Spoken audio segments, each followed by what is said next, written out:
Hello, everyone. Welcome to the Capital Gains Show. My name is Aaron. I am a free market anarchist, also referred to as an anarcho capitalist. I'm a big fan of capitalism, big fan of free markets, big fan of individual autonomy, not a very big fan of government or socialism or communism or any of those authoritarian ideologies.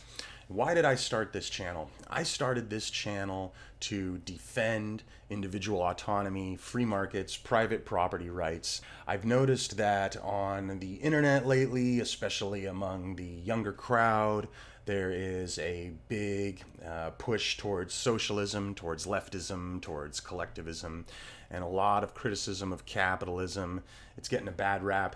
It's getting blamed for a lot of things that, frankly, collectivism is really at fault for. And I feel like I can bring something to the table in terms of defending capitalism and criticizing socialism and putting it in its place. I want to give real quick my definitions of capitalism and socialism. To me, I define capitalism as free markets and the allowance of private property rights. Now, this is a sticking point here. Some people think that capitalism requires private property. It doesn't. It allows private property. Private property is optional. Capitalism also allows collective ownership of the means of production. It allows worker-owned co-ops. Those are all perfectly fine under capitalism, but they're not mandatory. And neither is private property mandatory in capitalism, but it is allowed. So the idea here is that with a real free market and a capitalist system, you're going to have individual autonomy where people are going to be able to make their own choices and they're going to be responsible for their own choices. Now, what do I define socialism as?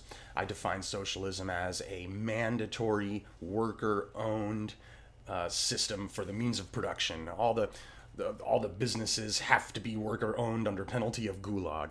Socialism also generally requires that you put people over profit, however you interpret that. I interpret that as typically they ban profit or they severely restrict it.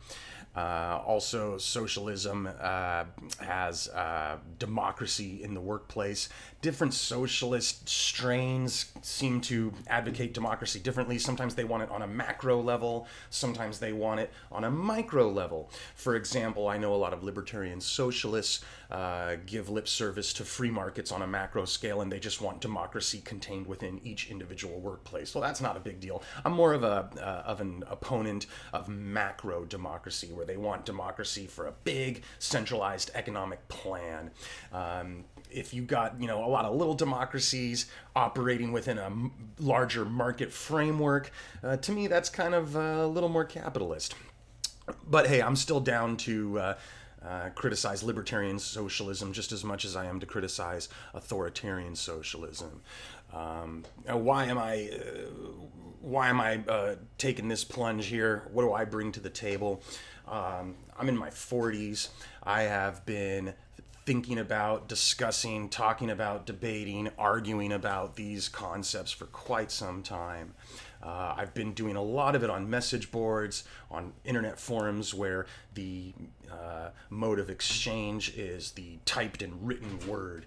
And I'm getting a little bit tired of typing all the time and posting messages, and I felt like bringing my face and voice onto the internet would be a fun new way to discuss and defend my ideology.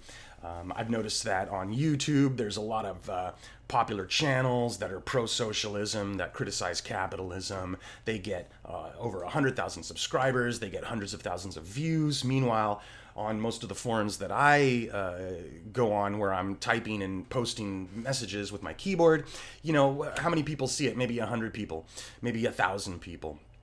I think that the YouTube platform gets a lot of eyeballs and gets a lot of ears. It gets a lot of people's attention. So I'd like to spread my ideas and have more people get exposed to the arguments that I have. That's what I'm trying to do.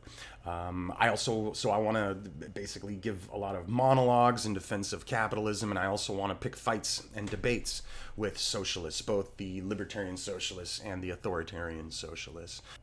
It's one thing to be able to sit there and write a message on a keyboard and edit it and rearrange the sentences until it looks all nice and pretty and reads really well, and then you post that. It's a little bit different to be talking and having a back and forth dialogue with your voice. You have to have quicker reaction, and I want to try that. I think I could do a good job at it. I'm hoping to win some arguments and maybe change a mind or two. I know it's really hard to change people's minds, especially when they get really heavily emotionally invested in their ideologies, but I've seen it happen to Christians. I've helped theists become atheists. Maybe I can help a few statists become anarchists, or help a few socialists become a little more capitalist. We'll see how it goes. So if you are a socialist, or you know someone that is a socialist and you want to debate, we can do voice chat, we can do a video chat. I'm down to debate. I'm looking for someone who has a good grasp of their ideology, a good grasp of what socialism advocates, and an understanding, a working knowledge of those ideas. And then we can have a back and forth and see who comes out on top. So I'm here to pick fights, internet fights. That's what it's about. You see my avatar. I want to win some internet arguments. So who knows, but maybe I'll lose a lot. Maybe I'll get my butt kicked, huh? You think you can put me in my place? You think you got what it takes? Well, hit me with your best shot. Fire away.